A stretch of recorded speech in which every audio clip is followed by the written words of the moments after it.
je me dis que nous avons une structure de base qui est la même, ce que en bon jungien j'appellerais un archétype, à condition de bien s'expliquer sur ce mot. Parce que je sais à quel point il a été souvent très très mal compris. Parce que généralement, l'archétype, c'est présenté comme une image qui est tout le temps la même, qui est partout la même. Or, ce n'est absolument pas ce que ça représente chez Jung. Il le dit clairement, il dit l'archétype est une structure vide. À tel point d'ailleurs que je me rappelle m'être engueulé avec des universitaires américains,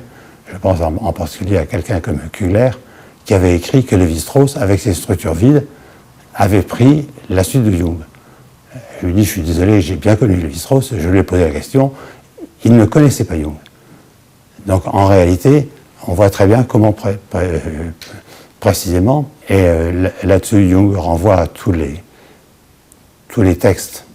des philosophes néoplatoniciens. Ça commence avec Philon d'Alexandrie, ça continue avec Plotin, ça va se terminer avec Proclus, évidemment, dans toute la branche issue de Plotin, en passant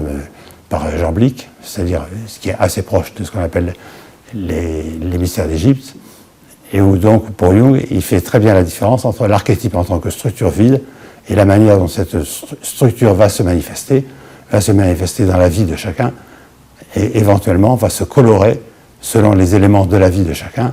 va se présenter avec des images extrêmement différentes selon la culture dans laquelle on a été élevé et la façon dont on a reçu un certain nombre d'imprégnation.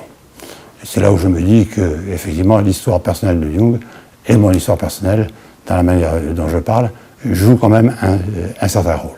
Je me dis que si j'étais le fils d'une mère elle-même mélancolique, puisqu'elle avait perdu son premier enfant, son enfant aîné, dont je sais très bien que je suis né pour le remplacer, et je pense qu'être l'enfant d'une mère mélancolique, précisément, ça m'a aussi orienté où ça m'a permis de révéler cette structure vide qui était en moi et qui a pris un certain nombre de visages. Mais cela veut dire en même temps que si on fait bien la différence entre la structure et les manifestations de la structure, les manifestations peuvent être complètement différentes les unes des autres. Autrement dit, je pense qu'il y a une structure déesse, d'une certaine manière,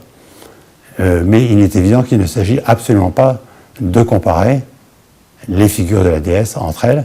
Et si je prends dans l'Égypte ancienne quelqu'un comme Isis, si je prends celle à laquelle j'ai fait allusion, à Sumer, c'est-à-dire Inanna, si je prends chez les hindous ce que l'on appelle la Shakti, c'est-à-dire la puissance féminine de création du divin, si chez les Mésoaméricains, chez les anciens Aztèques, on prend Tonantzin, ou celle qu'on appelle aussi Coatlicue, celle à la jupe de serpent, on s'aperçoit qu'elles ne correspondent absolument pas les unes aux autres.